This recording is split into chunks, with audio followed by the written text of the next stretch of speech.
जिस वायु में आप सांस ले रहे हैं, जो वायु आपको स्पर्श करती है, ये वायु पहले ईश्वर को स्पर्श कर कर आती है। जिस दिन इस विश्वास से इसकी अनुभूति करेंगे तो आपके शरीर की ऊर्जा बदल जाएगी। हरे कृष्ण दोस्त, आज जो अनुभव आपको बताने जा रहा हूं, यह अनुभव है भोपाल की रहने वाली नीलम गिरी गोस्वामी का। नीलम गिरी गोस्वामी जी बताती हैं कि 3 साल पहले ही उनके जीवन में अद्भुत बदलाव हुआ। उन्होंने भागवत कथा सुनी।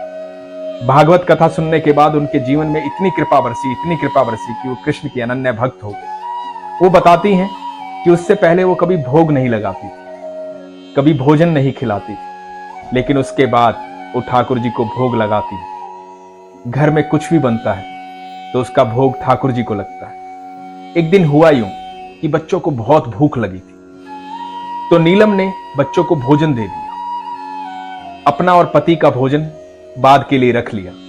जब इनके पति अनिल गिरी जी ने भोजन की चाह की तो ये भोजन लेकर आई। दोनों पति पत्नी को साथ में बैठकर भोजन करना था। रोटी का डब्बा खोला तो देखा कि रोटी का एक कोर जो है वो टूटा हुआ है, गायब है।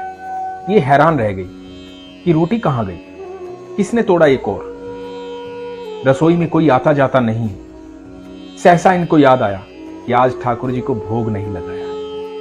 रोटी का पहला कोर जो है वो ठाकुर जी को देती है और ये कोर जो है टूटा हुआ है।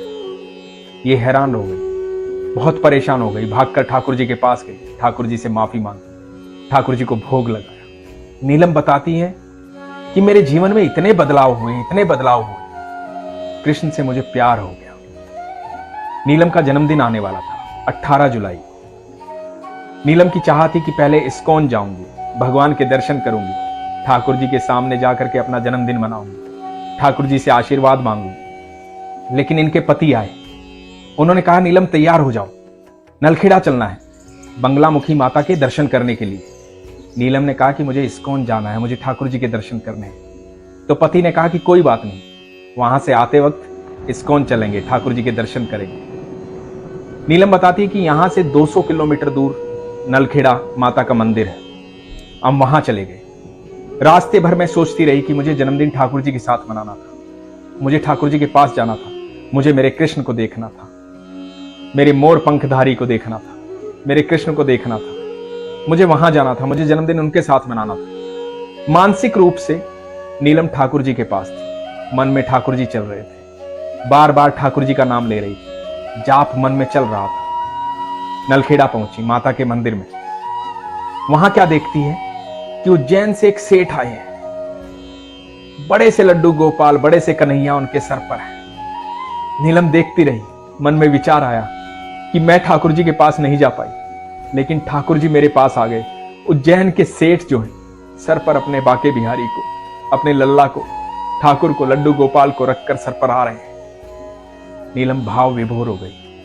बोली कि मेरे ठाकुर मुझसे कितना प्यार करते हैं, मुझे जन्मदिन की बधाई देने यहीं आ गए, मुझसे मिलने यहीं आ गए, कितना प्रेम करते हैं मुझसे। नीलम ठाकुर जी की अनन्य भक्त है। घर में कृष्ण की पूजा होती। जब भी आप दिल से चाहते हैं, दिल से इच्छा रखते हैं, कृष्ण आपसे किसी न किसी रूप में कहीं न कहीं मिलने आ जाते हैं। आप जिस रूप में उनको देखना चाहते हैं उस रूप में आपके सामने आ जाते हैं।